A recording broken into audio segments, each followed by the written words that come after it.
Ja, lepo zdrav vsem skupaj v novem sklopu predavanj, ki smo jih poimenovali Zgodovina na Špici. Lepo zdrav vsem tukaj na Inštitutu za novejšo zgodovino, kot tudi vsem, ki nas spremljate v živo preko Facebooka. V tem semestru smo pripravili v sklopu predavanj mesečna predavanja. Vsak mesec do januarja eno predavanje na mesec v tem terminu, ob četrtkih ob 11. uri. Celoten program predavanj lahko najdete na spletni strani Inštituta oziroma na Facebook strani Inštituta. In danes mi je veliko veselje, da lahko pozdravim našo prvo predavateljico v tem sklopu, in sicer Lisbeth Matzer. Profesor Matzer je izredna profesorica na Ludwig Maximilian univerzi v Münchnu. Ukvarja se predvsem z socialno in kulturno zgodovino Evrope v 19. in 20. stoletju. Pri svojem raziskovanju se usmerja predvsem na zgodovino otroštva in mladostništva, tem kot so neenakost in participacija, spomin in spominjanje ter vprašanja avtoritarizma, fašizma in demokratizacije. Danes vam bo v svojem predavanju predstavila svojo novo knjigo, ki je še zelo vroča ravno iz tiskarne in je rezultat njenega doktorata. Naslov v nemškem originalu je Herrschaftssicherung im Grenzland, nacionalsozialistische Jugendmobilisierung in besetzten Slovenien, oziroma v angleškem prevodu Mobilizing Youth in the Borderlands, Nazi Youth Organizations in Occupied Slovenia, kar je tudi naslov današnjega predavanja, ki bo potekalo v angleškem jeziku. So, thank you, Lisbeth, for coming to Ljubljana, and of course, congratulations for your new book. So we are very eagerly looking forward to your presentation, and please, the floor is yours. Thank you so much. Thanks for the invitation to speak here today. I was very excited being invited back here to Ljubljana to present my PhD result. The book, the cover of the book is just out of the press this week, so it's available in print now. I brought some flyers and copies of the contents for those present, but the hard copies and we missed each other in Munich more or less, but it is available. Being in Ljubljana today and talking about my results is especially great for me, because in Ljubljana at the State Archives and at the INS I gained my most memorable and most exciting archive experiences, and I continuously talk about these in Germany as well when I compare Slovene archive experience with Austrian ones and so on. So working here was always a pleasure. And thanks to everyone who helped me. Tanja Schohar is in the back here, and I'm really happy, because without her help and without the help of many others at the State Archives, at the other archives, also here at the INS, not even half of this book would have been written or would have been possible to write. So for today, the structure of my lecture, I would like to talk you through a little bit the overall of my approach, my research approach, the leading questions and assumptions that guided me. I will then, as your historical audience, talk about the sources. I brought some source examples so that you get an idea of what I was working with. And then I would like to walk you through the contents of the books, the different chapters, and some of the results that I gained in my research. For that, I would like to start with a specific source, the cover image of the book, and also the cover image of this lecture today on the Facebook event and on the flyer. This photograph stems from a collection of the local Celje photographer Josip Pelikan, held at the collection at the Museum Novejše Zgodovine Celje. It portrays the Fahnenweihe, or the consecration of the flag ceremony of the Deutsche Jugend of Lower Styria in Celje of autumn or October 1943. So almost 78 years ago. This happened. This event was a propagandistic one with two aims specifically. Externally, this consecration of the flag aimed at staging the Germanness and the German belonging of the territory of Lower Styria, but also of the population of Lower Styria, represented by the young participating in this ceremony. And internally, so directed at the youth organization itself, the Deutsche Jugend and the general youth of Lower Styria, this event should motivate and mobilize the young even further to accept their ascribed Germanness and belonging to the German community. It was supposed to convey a feeling of being special, of being better, because they are German. And I'm doing this all of the time to ensure that these were all constructs and ascriptions and not like this whole concept of Germanness and German blood that evolved during the occupation was, of course, constructed, imagined, and not biologically determined, as you all know. This whole message of belonging, of Germanness, and so on is the most integral part of this ceremony. But I appreciate this collection and also this picture a lot because it also stands visual witness to this whole guidelines, more or less, the Reich Youth Directorate deployed for holding these kind of ceremonies. You can see here with the red circle that one flag, the Traditionsfahne, the traditional flag of the Hitler Youth, the Herbert Norkus Fahne, was brought from Berlin to Lower Styria in the middle of the war to be used as a contact relic to consecrate the flags of the Lower Styrian youth by touching them. And just to go through this effort and bringing this special symbol, this mythical flag to the occupation was also meant to convey this message of you belong to us. Lower Styria belongs to the German Reich, to the Hitler Youth territory. And the second part second reason why I really appreciate this picture, but also the whole collection available in Celje, is that the whole series of photographs by Josip Pelikan also depicts the deviations from the propagated ideal, the deviations from the ideal of a perfect German youth, of a disciplined, of a uniform, a tight and strong youth in Lower Styria. Like here, for example, on the corner of the image, you see a girl falling out of line by scratching her knee. And in a lot of other pictures from this collection, you can see that other young people fall out of line and are not as propaganda such as, or do not behave as propaganda would have liked them to.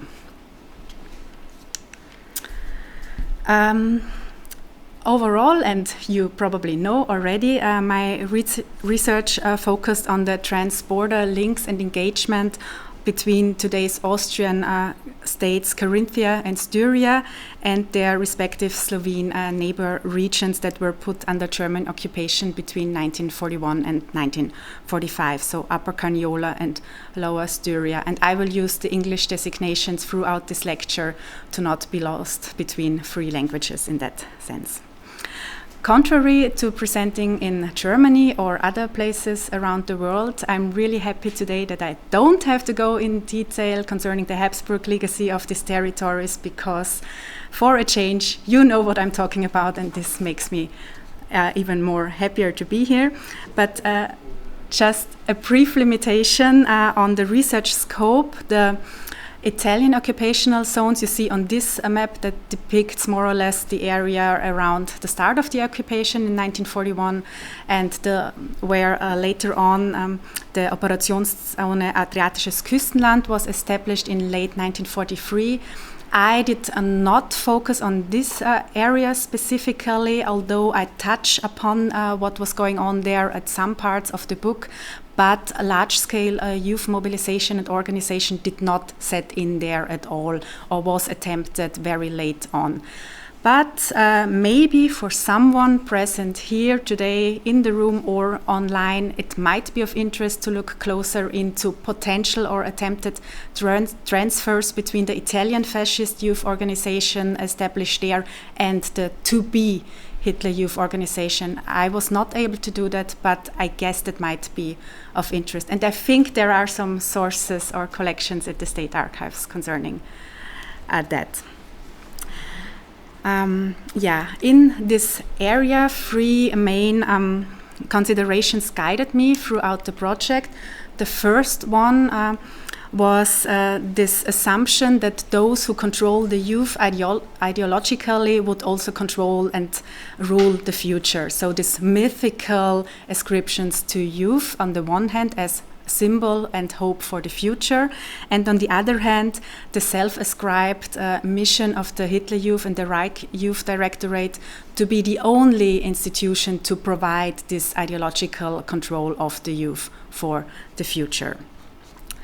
The second one is an approach defining border regions or borderlands as special places of hegemonic struggle for belonging, especially for national or nationalist belonging and self-identifications. You can guess already that in that sense the theory of Roger Brubaker and his works on group making and groupness was very important to me for the approach, and also I was working with a lot of theoretical impetus from the field of borderland studies. And last but not least, I was guided by an overall interest in the functions of Nazi rule in general, of topics of power and hegemony, and how the German, or specifically German Volksgemeinschaft fit into that when talking about German occupational structure and rule.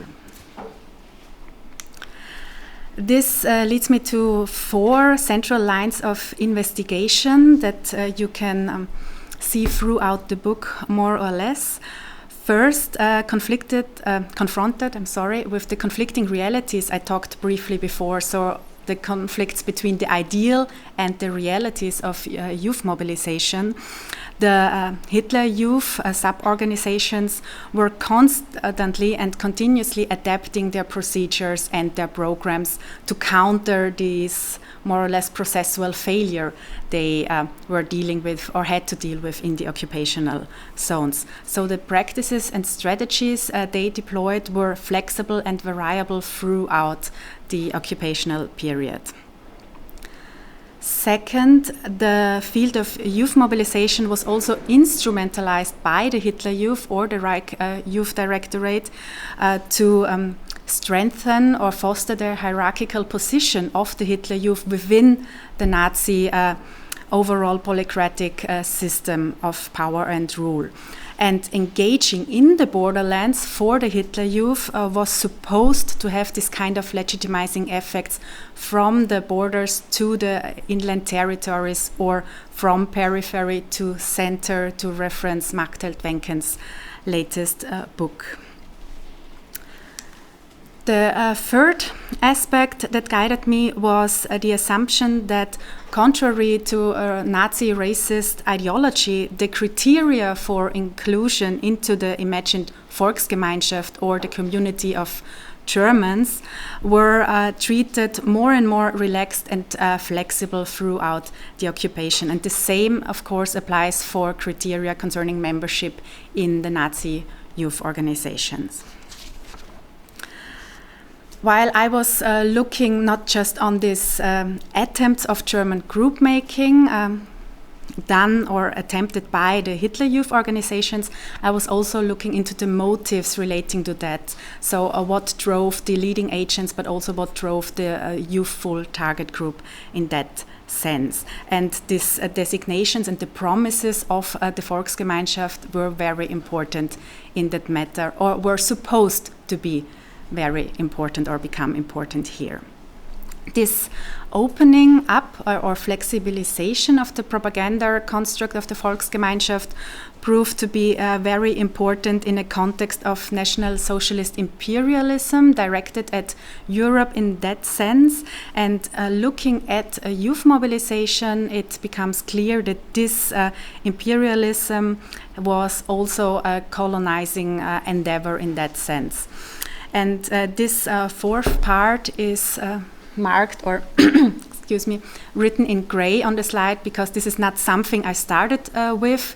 This is something that came from the sources, from the analysis of the materials later on in the research process, but eventually became a very strong pillar of the book in the end. But enough about the concept talk, let's go more to the sources. So just a brief overview, what was I working with? I was, of course, working with a lot of official documents, with circulars, regional, local orders, Reich Youth Directorate documents, and so on.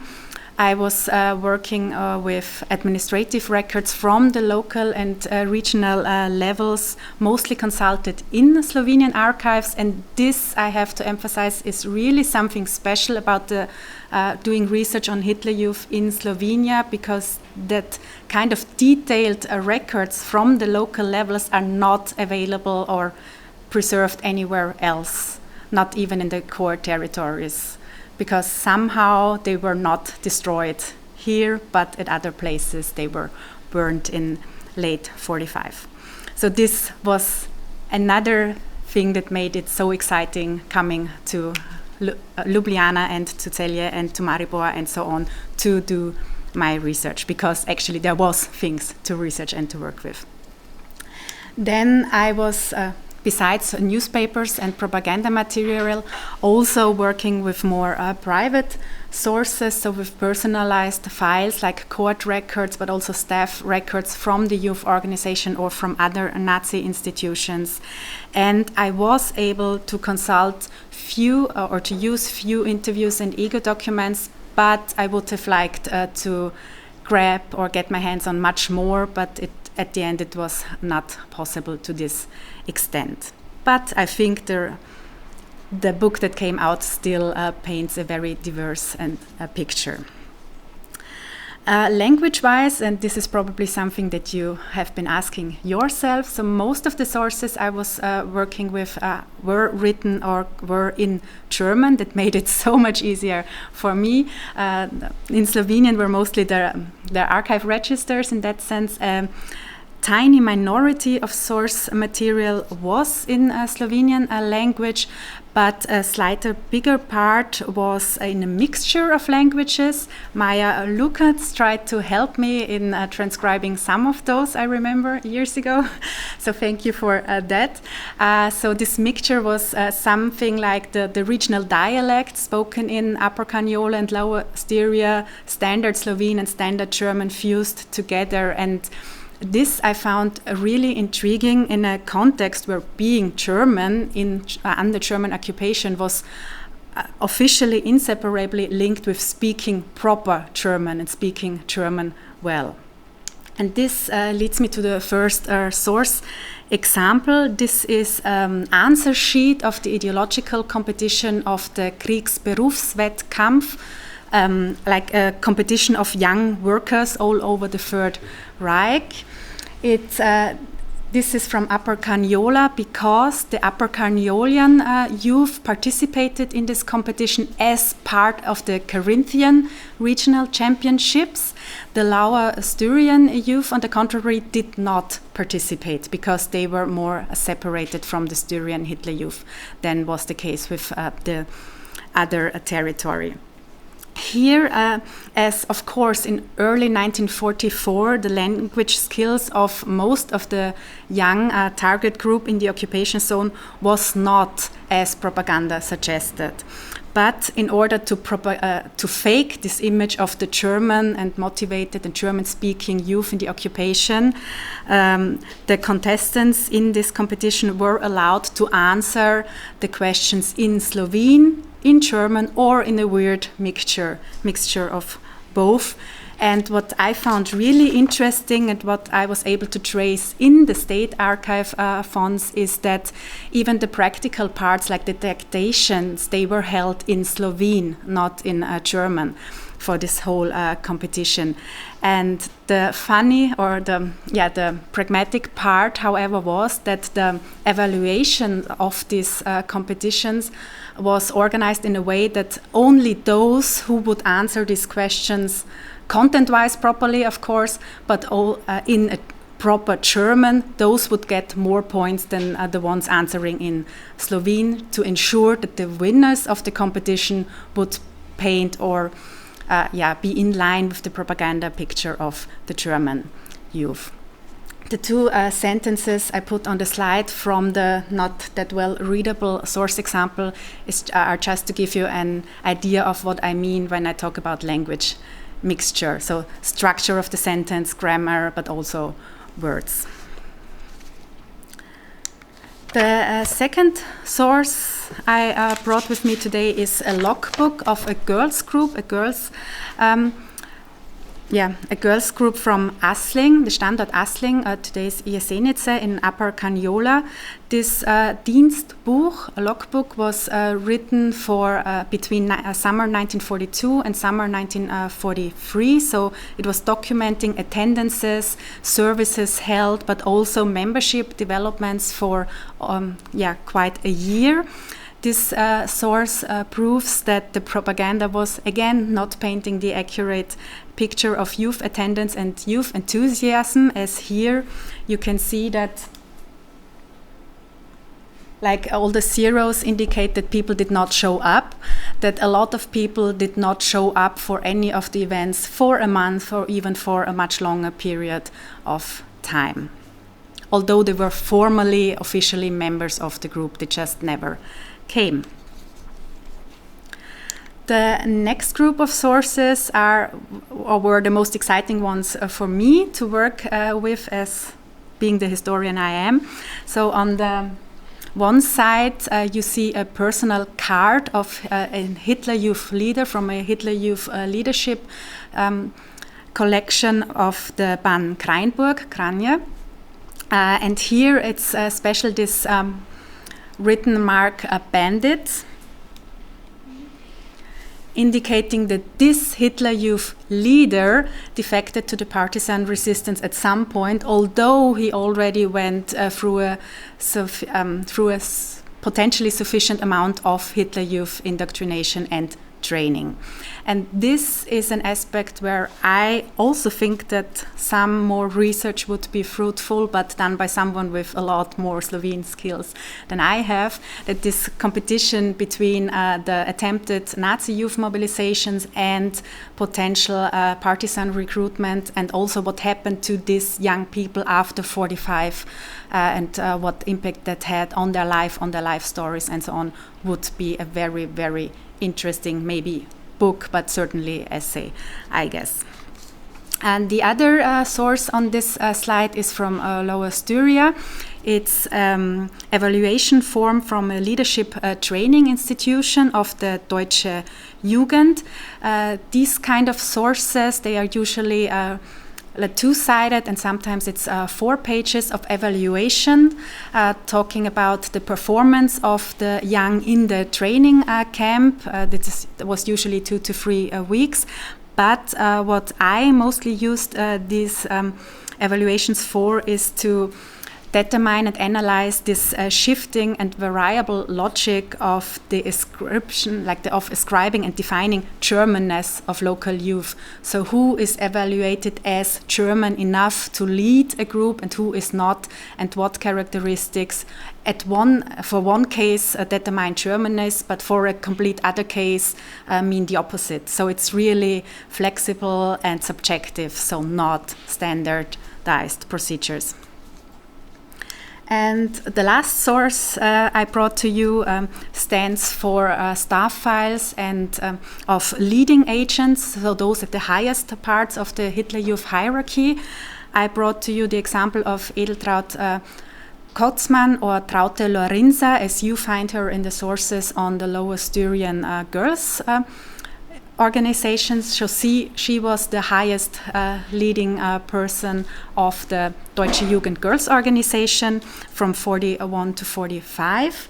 And in 1961, so almost 20 years after the war, she wrote a CV demanding to be re-employed in the Styrian school sector as a teacher. And in this CV she writes that seit 1934 bin ich in der Grenzlandarbeit tätig. So she paints a picture that since the mid-1930s, she has just been engaged in borderland activism of whatsoever sort, meaning that basically she describes her career from the Südmark to the Hitler Youth, back to the Südmark in the 1950s. And I also brought this source today to hint on an article I'm supposed to finish until tomorrow, will finish next week, promise, about this long-term continuities of borderland activism in Carinthia and Styria and the Slovenian territories stemming from the 1900s until the 1970s, or at least that's where I will have to stop for,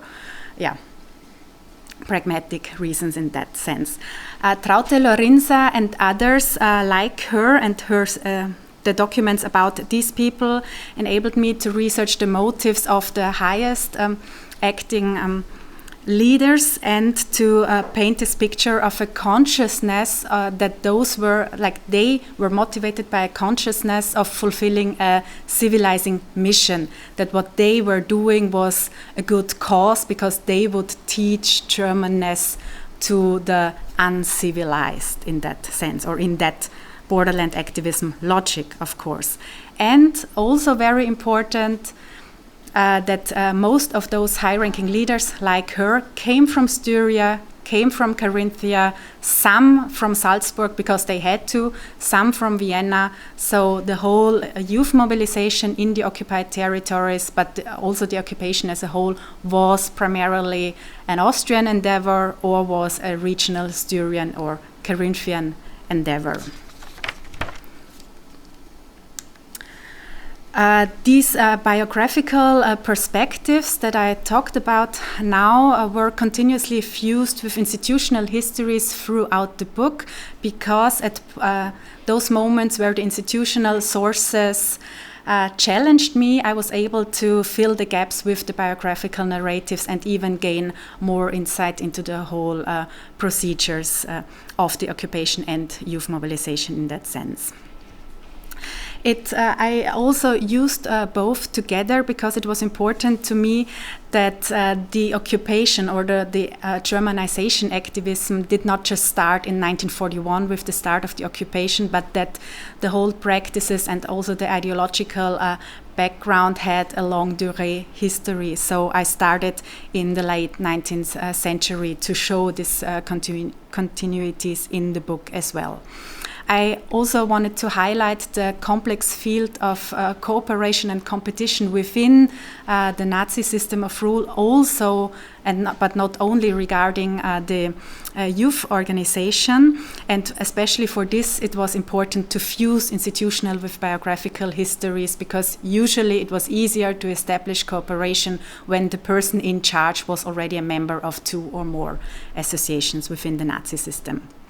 And for that, I was not just looking at the Hitler Youth, but rather taking the Hitler Youth as a starting point to deal more broadly with the overall Nazi apparatus of occupation. The book thus is structured in a mix of chronological and thematical or content-related logic, and I will walk you through that just now. So the introduction does what introductions do in scientific books. It roots everything in a broader context. It roots the book, the research, in the history of World War II occupation, in borderland studies, in the history of youth organization and Nazi youth organization, and of course also sums up the history of the territories dealt with and so forth. But I will not take that on now, because that might be boring when talking about it in that sense, but rather I would like to give you insights in the chapters. So I was lazy and just screenshotted the contents of the book on the slide, but I will talk in English what the chapters are about. So chapter 2 does what I already mentioned. It paints this longue durée picture starting in the late 19th century and ending just before the occupation in 1941. The first part of the chapter theorizes the Borderlands studies approach further and describes these regional traditions in Carinthia, in Styria, and the former, or back then, Habsburg territories, and the Grenzland activism, as I phrase it. So its aim was to paint this picture of where do all these ideas come from that the Nazi occupation builds on from 1940 on forward. The second part here starts with the Anschluss of Austria to the Third Reich, where I managed to show what this Anschluss means for the borderland spirit of Austria as a whole, but also for this propagandistic use of the borderland geography for Carinthia and Styria, and also what effects did that have on the Hitler Youth in Austria and in these territories. And also, and I'm very proud that I managed to add some details on the building up of the legal Hitler Youth structure that have not been researched before in this part of the book.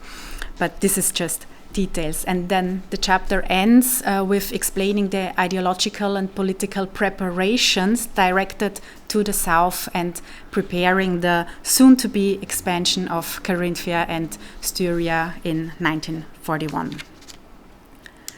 This is then dealt with in chapter 3, where the first part tackles the overall organizational and institutional framework of the occupation in general, the measures of Germanization, of resettlement, and so on, because those were the things that defined or influenced the youthful target group. So those who remained more or less at the end of 1941 in the area, in the occupied territories, and were aged between 10 and 18 or 21 were the target group of the Hitler Youth. They did not do a lot of racial definitions in that sense, because potentially all the young were kind of German by blood in the logic of the Hitler Youth back then. So the definitions applied to the adults and the youth were a little bit different in that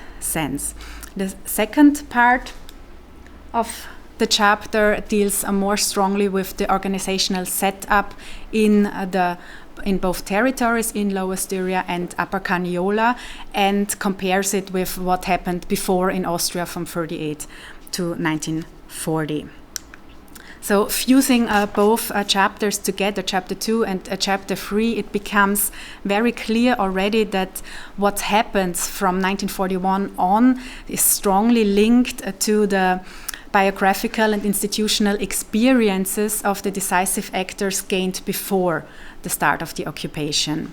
So those in charge, they more or less reproduced positions and strategies that they already had become familiar with before, be it in German nationalist youth organizations like the Südmark or the Schwäbisch-Deutsche Kulturbund, or be it in the illegal Austrian Hitler Youth or the Austrian Hitler Youth transformation from 1938 onwards.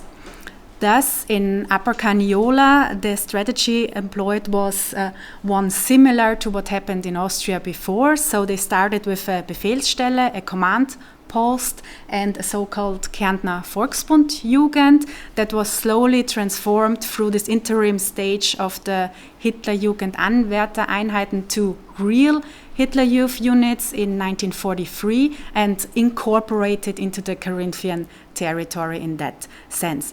This was strongly linked to the Carinthian Hitler Youth leader Hans Recker Schoas, who actually managed this process in Austria before in 1938. In Lower Styria, on the contrary, the process employed was a bit different. Here the model of a formerly more independent Deutsche Jugend or German youth organization, which was primarily practiced in German-speaking settlement areas in Eastern Europe, was used and was established.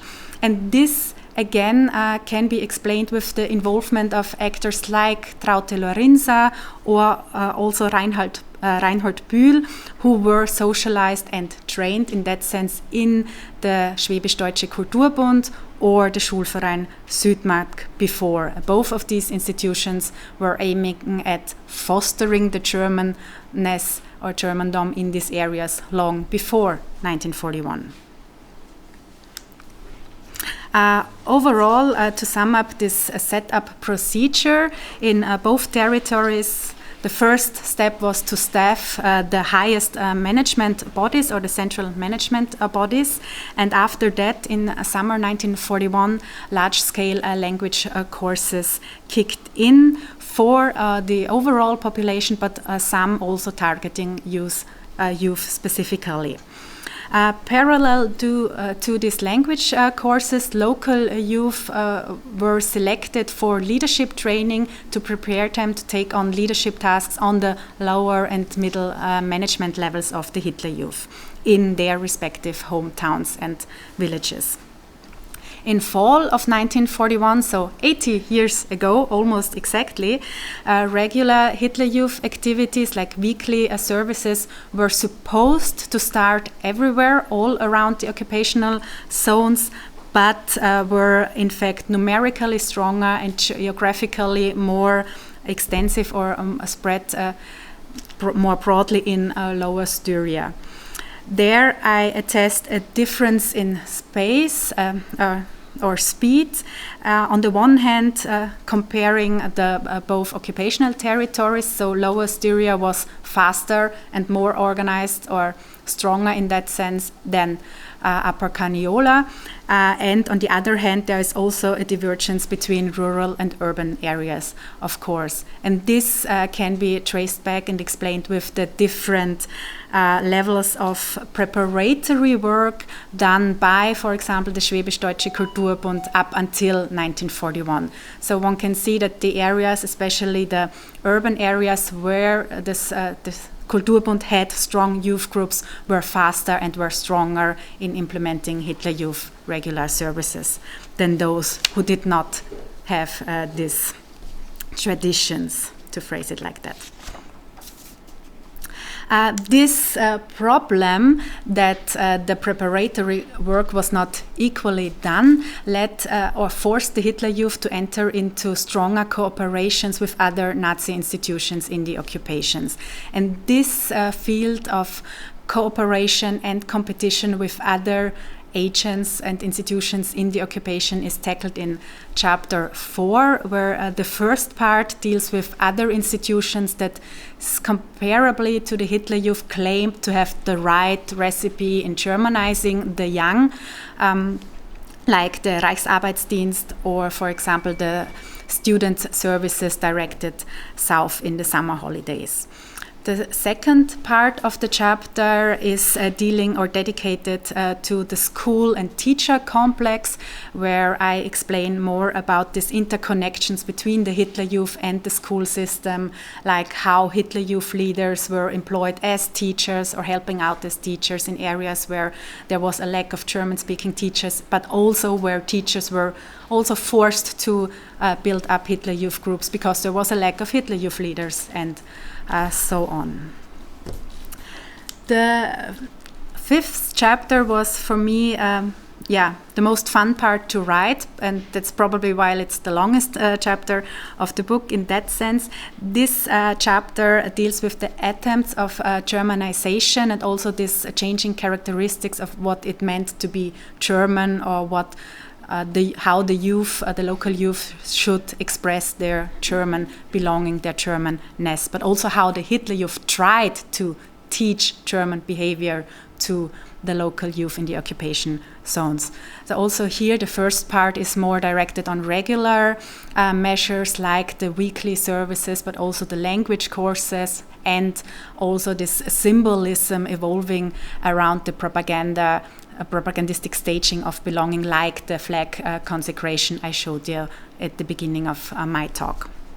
In the second part of the chapter, those programs like competitions, like the Kriegsberufswettkampf are tackled further, but also camps, summer camps, winter camps, and of course the leadership training and travels and so on. Chapter 6, and this is the last chapter, builds on everything before and takes up threads from all the other chapters and dives deeper into the question of what motivated the people, what motivated the leading Germanizers, those on top of the Hitler Youth hierarchy, to do their work and to continue their work, even though it became more and more difficult. But it also sheds light on what motivated or especially limited the choices of the local youth, the youth for target group in the occupational areas. And for this, I tried to confront the notion of successful youth mobilization, to question what does successful even mean, what choices did the people really have to join the youth or not, with these divergences from the ideal again, and also ending with a short chapter on this touching points between Nazi youth mobilization, Nazi youth groups and the partisans. With that, to sum up and to come to an end soon, the book and my research can be described as an educational and borderland history of occupation, of colonial expansion and youth mobilization. And to make this point further, I would just like to shed some spotlights on the results of my research that mesmerized me most in writing, but also in researching in the archives and in analyzing the documents. So first was, and I already talked about that, this dependence of the regionally specific historical and individual biographical backgrounds and the practices and strategies actually employed in the occupational zones. So based from their individual experiences in borderland activism, both leading agents in Lower Styria but also in Upper Carniola developed a kind of elite consciousness, or this feeling or picture of being the vanguard of Germanization and German education in the border areas. And that was probably the reason why they did not exchange their ideas, their struggles, their solutions with other territories. So despite the geographic proximity, Lower Styrian youth did not communicate with Upper Carniolan leaders. They did not foster the exchange with on this level, but also they did not seek the exchange with other institutions, other Hitler Youth regional organizations in the east or the west of German expansion in that sense. So I found that striking. And then also I have to talk briefly about the gender aspect. So of course the gender order manifested itself in the organizational structure when it came to the allocation of posts and responsibility. But I did find it quite interesting that in the context of increasingly scarce resources during the war, more and more attractive offers were made to the male youth only. So the male young were perceived to be a much bigger threat to German hegemony in the occupation than the female youth in that sense. Then, and I think it's important to stress that, especially talking in Ljubljana, the area under investigation is distinctive for two reasons. For one, it's of course, if we compare, it can be compared to occupational territories in the East, in Eastern Europe, because there was a primacy of labor recruitment in the context of war. There was a very strong anti-Slavic and colonialist othering present in the occupation, and at least a planned settlement and extermination policies at hand. On the other hand, the territories of Slovenia can be compared more to Western occupational zones in that sense, because of this racist biological argumentation of German blood of the majority of the population. So this opening up of the inclusion of into the propaganda construct of Volksgemeinschaft compares more to the Western racial völkisch hierarchies than to the East in that sense, and that makes, in my opinion, the Austrian-Slovene borderlands an ideal case to study German occupation, because it fuses both tendencies in one example, more or less, or in two examples, as there were two zones. Yeah, I talked about that. Then I would like to talk again about this colonial character of the occupation, visible especially when you take the view from youth mobilization outward to the whole occupational system. So this notion of civilized Germanness was continuously equated with membership in the Volksgemeinschaft and its promises to motivate, of course, the population to at least accept the new hegemony. And this opening up of the propaganda construct Volksgemeinschaft was necessary, so it was a pragmatic move in order to make Nazi expansion and Nazi imperialism directed at Europe possible at all. So it was meant to mobilize, but also to serve and foster the imperial agendas. And I have to emphasize, and this is really, really striking in the sources dealing with the definitions of who is German and why is this person German and why not, that these characteristics of Germanness built strongly on colonialist stereotypes of the Slavic other and must be understood as a continuity of the group-making efforts that had been put into practice around 1900 already. So overall, I was able to describe the youth mobilization in Slovenia, but also in Europe, more or less as a kind of specific German civilizing mission to deal, to make this connection to the colonial research more strongly in that sense. But this was, of course, directed at Europe and not at other continents or other territories. And to end with the specific role of the Hitler Youth, because this is where I started from, more or less. In this whole civilizing mission context, the continuous propagation of the group-making efforts and group-making tasks fulfilled or supposedly fulfilled by the Hitler Youth had two purposes. For one, internally, so directed at the youth members, it was meant to emphasize the missionary necessity and to motivate especially the youth leaders to not give up, despite the partisan resistance rising, despite the youth not showing up, and so on.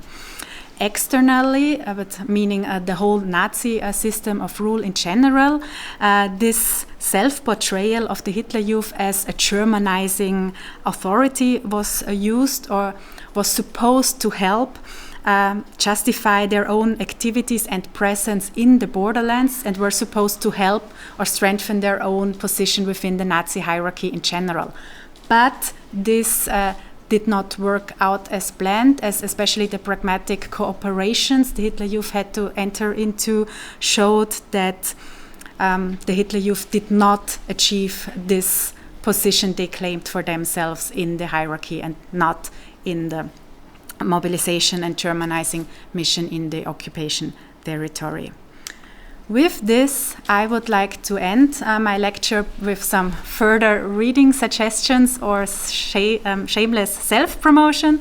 So you can read much more on what I talked about today in the German monograph out now with the publisher Schöning. You can read some aspects in an English article by myself published this year in spring in print, but was published last year online in the Journal of Borderlands Studies. I tackle some aspects of chapter 5 here, for example, but also deal with the borderland ideologies.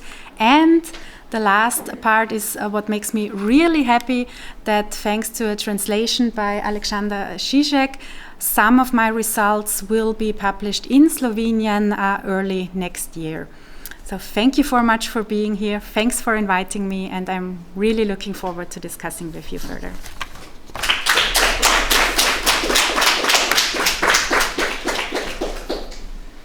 Thank you very much, Lisbeth, for this very insightful presentation. Now I'm even more looking forward to read your book. So now it's time for questions, for comments. Also for those who are watching this via Facebook, you can put your questions in the comments. But maybe we can start here. I have. I can start with one question. I mentioned earlier to you that I read one of your book reviews on this subject from my colleague Ante Poster, and if I read this correctly, you were not very fond for using Nazi youth organization as to see it as a movement, as a Bewegung. And I was just wondering if maybe you can say a little bit about this, because I'm working on another voluntary organization, voluntary firefighters, and in the Czech case they see themselves as a movement. So I thought maybe perhaps you can say something about this. Yeah. Thank you, Anna. This review is very recent, out with Hazard's Court, and the problem I see with the term movement, especially when talking about Hitler Youth, is that movement suggests a mass. It suggests that the majority is behind this, although the Hitler Youth, of course, they claim to be a movement, because that's part of the whole propaganda that lies behind it, that the mass is supporting the Nazi regime. I find it very problematic because it hides what Andre Postet actually wants to show, that it was not the mass behind it. So phrasing it as movement contradicts the aim of the book in that sense, in a way. But also, I mean, we talk in German when we speak about youth movements, Jugendbewegung. It usually means this forms of association that developed around 1900 and in the first half of the 20th century. They weren't really movement in that sense too, because it were only minority youth groups that formed. So I prefer the term group, youth group, or youth organization. That's what I use throughout the book, rather than movement, just because of this propaganda idea that stands behind the term in that sense. It's not a movement, it's an organizational structure. Thank you. I mean, from the researcher on the youth and nationalists, we know that Tarazara's book, for example, we know that the material plays a large role in trying to engage the youth, but also their parents. So Christmas gifts, free books, clothing, access to food in some cases. And this, of course, seems an opportunity that Hitler Youth would have used during the war, because it was extremely important. So did they, and how successful were they? Although the Hitler Youth did not target the parents in that way, as with Tara Sarah's book, when you look also at the primary school students, and what the Südmark also did around 1900, providing school books and gifts and free food for young children. Those young children are not the age target group of the Hitler Youth in that sense. But the Hitler Youth did try to implement incentives comparable in that sense. So when Hitler Youth membership was linked during the war to food stamps, but also to the uniforms, for example, became a very important motivating factor, especially the winter uniforms, warm clothes in a time where resources and also clothes were not affordable and scarce in that sense. And there the language mixture I mentioned before in letters, especially from local youth to Upper Carniolian youth were writing to Martin Rauter, to the highest leader of the Upper Carniolian Nazi youth organization, demanding their promised uniforms. Because I did what was asked, please give me the uniform now. So this promise of these kind of resources was a very strong motive, and I tackled that in chapter 6. But it was not to a comparable extent to what Tara Serra describes in targeting the parents in that sense. Does this answer your question?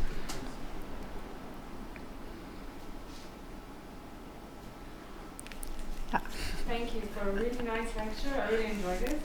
And actually you answered my question in your conclusions already, because I was trying to ask you if there was any mixing, like with the proper Deutsche Jugend in the Austrian territories or German territories. And I was also very surprised when you mentioned that there was nothing. Or maybe even some pen pals, and any kind of exchanging postcards or whatever. Did you manage to find out why? Since that's usually seen as very important, and organizations are striving to do this. So was it because of war circumstances, or was there some other ideological reasons? Maybe also it would be really interesting to see how other Deutsche Jugend members saw those joint ones, how they accepted their evolving Germanness, as you were talking about. Thank you, Maya, very much for this very important question, because now, as you ask it, I think I did not phrase it clearly enough. So what I meant is that there was no exchange of practices on the highest level. So lower Styrian youth leaders did not ask, for example, those in charge in today's Poland, so what do? We have this problem. How did you solve that? This did not happen. But of course, what you mentioned, this exchange, lower Styrian youth to Styria and vice versa, that was practiced very strongly and is in chapter 5. But it's because this it was very important to stage this belonging by moving south or moving north, because it was not only the lower Styrian youth, to stick to this example, who had to learn or relearn that they were German or Styrian, but it was also the Styrian youth that had, or Styrian population in general, that had to accept that those who do not really speak German belong to us in that sense. So that was kind of an educational effort directed also to the center, to the Styrian territories in that sense. And there were, at least at the beginning of the occupation, offers made for local youth in both occupational zones to go to Germany. So this was also used as incentive, that if they behave well, if they prove themselves, they can travel to see the Führer maybe, or they can travel to see the capital or the regional capital, and these kind of things. So there were a lot of attempts to forge these links to foster a feeling of belonging together in that sense, yes. And do you perhaps know how it was accepted among Slovenian youth? Was it mobilizing? Was it, were they motivated to behave well in order to visit Germany, for example, or other German places? From what I found, that these kind of offers were taken up more pragmatically, in the sense of, if I do that, I get a uniform. Or I might be well fed throughout my stay. But it was, we're talking about a time period where we're in the middle of an ongoing war. It cannot be compared to the similar offers made to Hitler Youth members in Germany or in the Austrian territories during peacetime still. So it was, although they hoped it would have a mobilizing effect, it did not have this kind of effect on the young mostly. Some, however, used the possibilities to increase their chances of schooling, increase their chances to get a job later on, because some training for that was only offered if you travel to the other territories in that sense, and with participating in these measures you increase your chances of actually being allowed into the job you aspire, and these kind of things. So, but it was more pragmatic than really successful ideological mobilization. No, not really.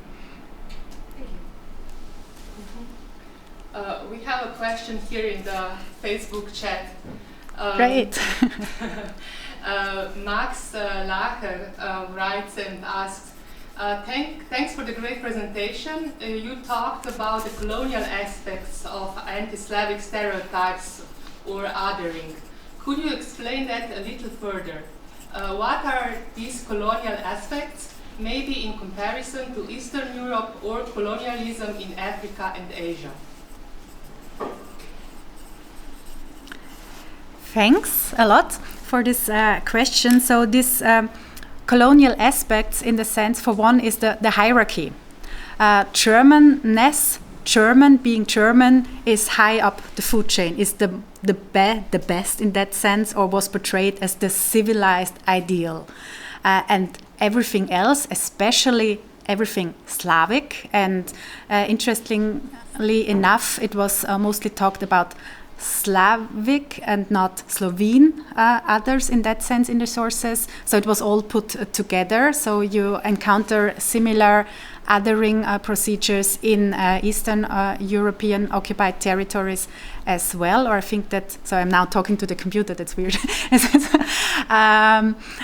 Yeah, so the hierarchy in that sense, and it was continuously talked about bringing civilization, meaning bringing German characteristics to the poor, uncivilized Slavs, or the poor youth who lost their way due to Slavic domination.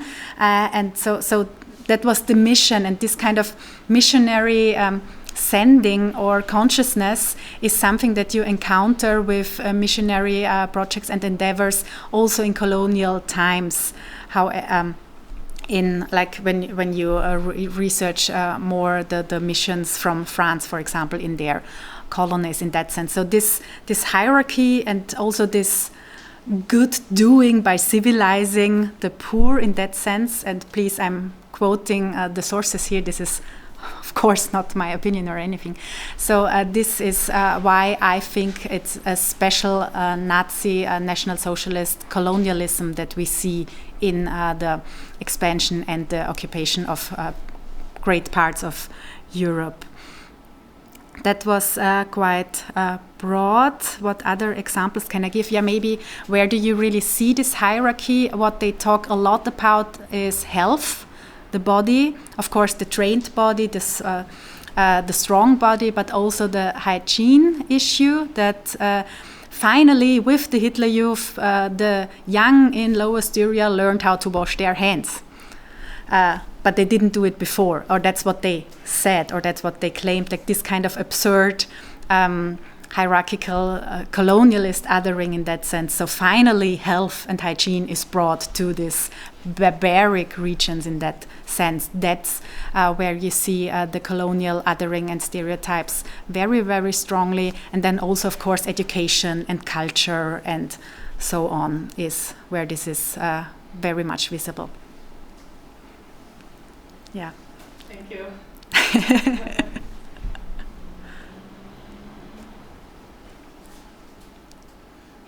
I have a question still. It's maybe about this conceptual apparatus of the border studies. We just like to ask, because I do some border studies too, I'm interested in that from the methodological point of view. What kind of conceptual apparatus did you use to try to understand from this perspective of borderlands, bordering, border as an object also?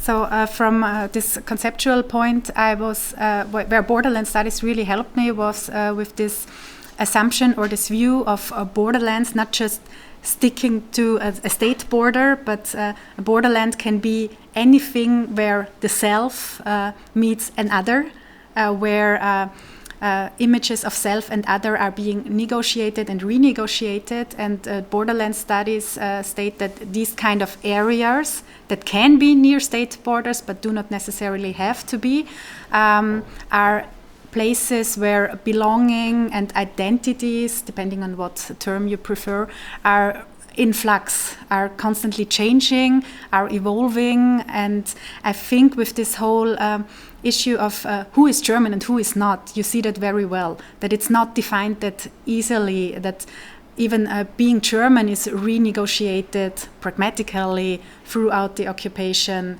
and this, because Terra Serra was brought up earlier, this notion of national indifference is also very important in these specific borderlands, but in general, because even though some agents try to put that on the front line, to emphasize this need to define belonging, to fix belonging, for most people in these areas, in these borderlands, it didn't play any role in their daily lives at all. So it didn't really matter, except it was linked to food stamps later on or things like that. So that's where Borderland Studies helped me a lot to understand these areas as this variable, flexible, influx kind of fields in that sense. And bordering also was important here. So how to deal with all that, yeah.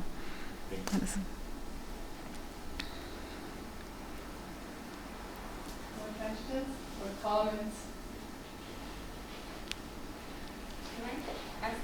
Yes, of course. Because I would like to relate to what you just said and what you answered to Marco. When those organizational elites, when they were reporting, for example, I suppose you were reporting to somebody higher, were they aware of these pragmatic decisions of population, so that maybe this constructing new identity is not really going well, or it's not working? Or were they trying to idealize it for propaganding purposes, hide it in a way?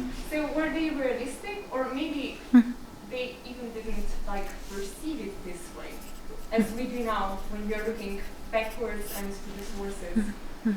No, they were aware that it's not working, so that people are not, oh yeah, finally I can show my German kind of sense. So they also had to employ pragmatic measures in a lot of reports on the local level, and also orders on the local level, and semi-private letters. You can see that some leaders had to change the whole activities. So they knew if we talk about the greatness of Germany, no one will come, so let's just do some woodcraft work. They knew that singing the German songs only would not really help getting the young to attend. So they were informally changing their routines in order to at least get them to attend, and then maybe convince them of the positive effects of Nazi rule in that sense. But yeah, they were aware that it's not working. That's where especially it's interesting to see the highest ranking readers voicing these messages like, don't give up, we've come so far, don't forget your mission. We know no one is showing up, but it will get better eventually. So people, of course, were discouraged by that, and in turn tried to approach the situations more differently all over. And that's what I also mean with the practices, the strategy changed constantly.